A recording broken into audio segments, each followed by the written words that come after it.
to quadruple the use of biofuels from now up to 2050. Okay. It would be very good for our economies because it will revitalize the bioeconomy, the whole world, but also to be very good for the environment as well because it will drop the carbon dioxide emissions.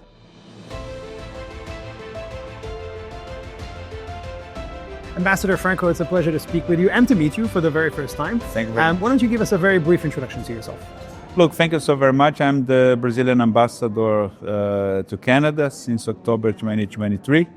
Brazil has, of course, its embassies in Canada capital, that's Ottawa, but we also have consulate generals in Vancouver, Toronto, and Montreal, which supports, the Brazilian diaspora here in Canada, and of course, they promote, business, but we have trade commissioners in these consulate generals.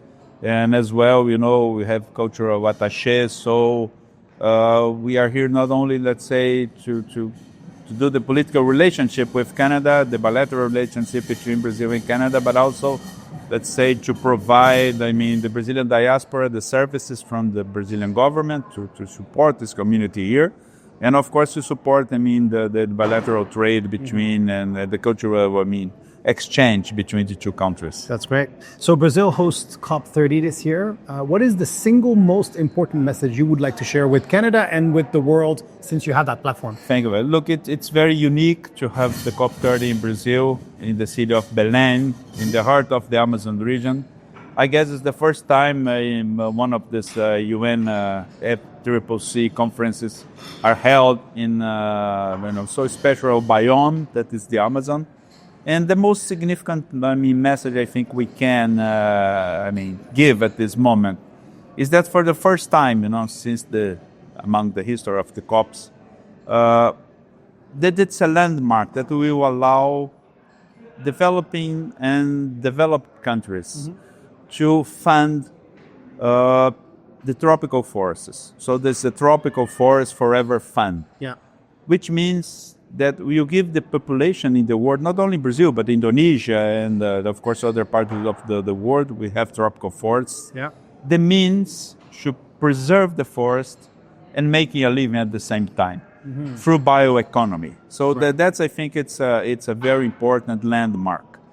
Just to mention to you, you have 17 million people living in the Amazon region in Brazil. Okay. So these people, of course, has the challenge to preserve the Amazon because they live there, and of course to try to make a living and find a way, let's say, to fund, their most basic needs, to give education to their children, and to develop in the most, sensible and sustainable way.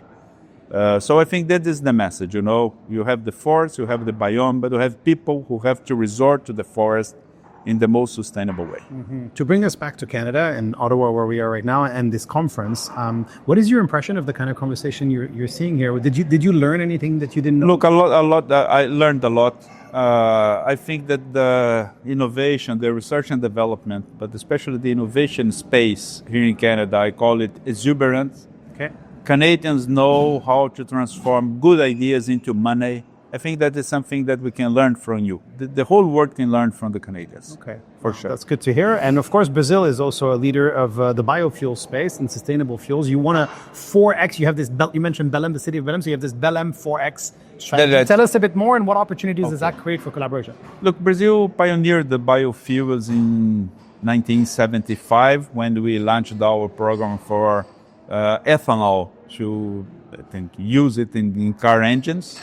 The transportation sector, it accounts for more than 20% of the carbon dioxide emissions in the whole world. So it's important to have biofuels, not only ethanol, but also this biodiesel. There's a lot of sources we can do this. At the beginning, it was sugarcane. Now it's corn.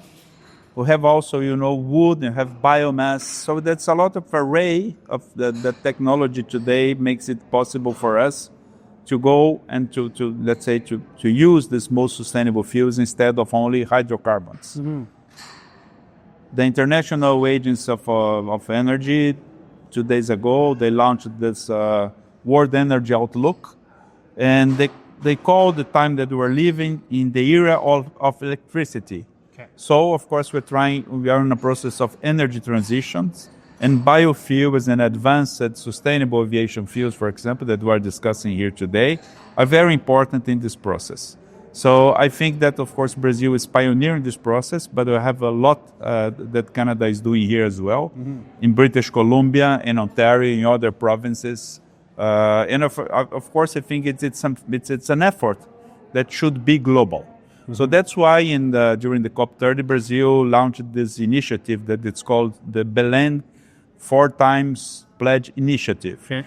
That means that, the countries that, let's say, endorse this proposal committed themselves or adopt a mandate to quadruple the use of biofuels from now up to 2050. Okay. It would be very good for our economies because it will revitalize the bioeconomy, the whole world, but also to be very good for the environment as well, because it will drop the carbon dioxide emissions. Now, you're obviously aware, being that you live in Canada, that we're having a bit of a strained relationship with our favorite partner and our best friend to the south right now. And it's not just the relationship between the US and Canada, but it's the US and the rest of the world, and perhaps also on topics like sustainability, where we have a president who's maybe a little bit less focused on sustainability and, talking about, drill, baby drill, etc. How does that change opportunities that are created perhaps between countries like Brazil and Canada?